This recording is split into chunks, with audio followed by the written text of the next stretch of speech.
Hi, നമസ്കാരം. ലോകമെമ്പാടുള്ള മലയാളികൾ ഇന്ന് ആഘോഷത്തിൻ്റെ തിമിർപ്പിലായിരിക്കും അല്ലേ? ഇത്തവണ ഒരു പ്രത്യേകത ഉണ്ട്. ഓണം അതോടൊപ്പം തന്നെ നബിദിനം ഒരുമിച്ചാണ് വന്നിരിക്കുന്നത്. അപ്പോൾ പിന്നെ ആഘോഷത്തിൻ്റെ കാര്യം പറയണ്ട. ജാതി മതഭേദമന്യേ എല്ലാ മലയാളികളും ആഘോഷിക്കുന്ന ഒരു ഉത്സവം തന്നെയാണല്ലേ നമ്മളെ ഓണം.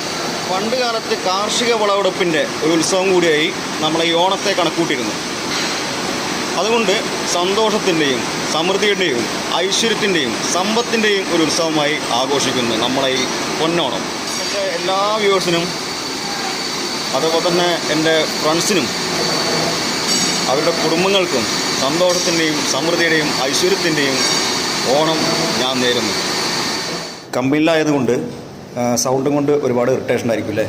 ഇവിടെ ഈ പ്രവാസ ലോകത്ത് ഓണായാലും വിഷു ആയാലും തിരുവാതിരയായാലും നബിദിനായാലും ലീവില്ല, പണിയോട് പണി. അപ്പോൾ എന്തായാലും എല്ലാവരും ചാക്കച്ചാട്ടം വടംവലി സദ്യ ഉണ്ടും ഒക്കെ അടിച്ച് പൊളിക്കുക ഓണം. അപ്പോൾ എല്ലാവർക്കും ഓണം ആൻഡ് നബിദിന ആശംസകൾ.